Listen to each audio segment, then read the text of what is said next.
అందరికి. అందరు ఈరోజు మండే ఏం వండుకున్నారు కామెంట్ చేసేయండి. ఈరోజు నేనేం చేస్తున్నానంటే గోంగూర పచ్చడి చేస్తాను. ఒక్కొక్కరు ఒక్కొక్క విధానంలో చేస్తారు. నాకు తెలిసే విధానంలో నేను చేస్తాను. నేను కూడా రొట్టె పచ్చళ్ళు అన్నీ కూడా చేస్తాను. ఏంటంటే ఇది చూపించాక మీకు వేరేలా చేస్తున్నాను. ఫస్ట్ జీలకర్ర వేసుకుందాం తాలింపుకి.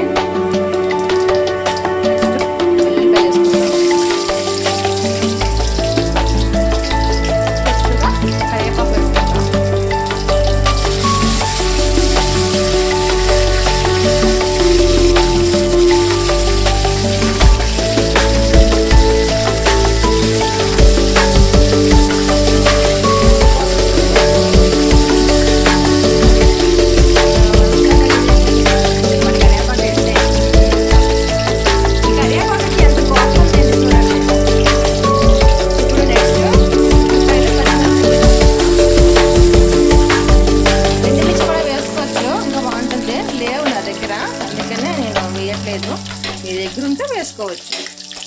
ఇప్పుడు ఉల్లిపాయలు బాగా మగ్గాలి. కొద్దిగా సాల్ట్ వేసుకుందాం. సాల్ట్ వేసుకున్నాక బాగా మగ్గుతాయి. ఇప్పుడు ఒక టమాటా వేసుకుందాం. ఆల్రెడీ గోంగూర పుల్లగా ఉంటుంది కాబట్టి ఒకటే వేస్తున్నాను నేను టమాటా. ఇది బాగా మగ్గాలి. మగ్గాక మీకు చూపిస్తాను. టమాటాలు అవి మగ్గినాయి. ఇప్పుడు గోంగూర వేసుకుందాం. గోంగూర ఆల్రెడీ ఉడకబెట్టుకున్నాను నేను. ఉడకబెట్టి పప్పు గుత్తుతో రామేశాను. ఇది వెయ్యాలి. ఇది బాగా మగ్గాక కొంచెం పసుపు, కారం వేసుకుందాం. ఆల్రెడీ నేను సాల్ట్ వేసుకున్నాను.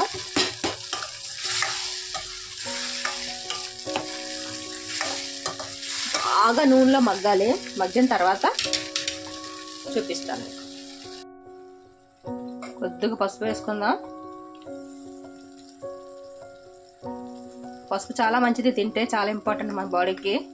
తినండి, అందరూ కూడా తినండి, మంచిది. కొద్దిగా కారం వేద్దాం, తక్కువ. ఇదంతా బాగా కలిపేసుకున్నాక, ఇదంతా మగ్గినాక మళ్ళీ ప్రాసెస్లో చూపిస్తాను. పల్లీలు వేస్తున్నాను. పల్లీలు నెక్స్ట్ పేస్ట్ ఆడాను. పల్లీలు వెల్లుల్లిపాయలు సూపర్ ఉంటుంది. ఇందులో వేస్తే సిమ్లోనే వేగాలి. సిమ్లో వేగితేనే బాగుంటుంది. ఇంకా నూనె కూడా పడుతుంది. నూనె వేస్తాను. పల్లీలు పౌడర్ వేస్తే సూపర్ ఉంటుంది కూర అయితే. పల్లీలు వెల్లుల్లిపాయలు మస్తు టేస్ట్ వస్తుంది. మీరు ట్రై చేయండి. ట్రై చేసి అలా వచ్చింది నాకు కామెంట్ బాక్స్లో తెలపండి. మీరు చెప్తేనే నాకు తెలుస్తుంది. ఓకేనా ఫ్రెండ్స్? బాయ్.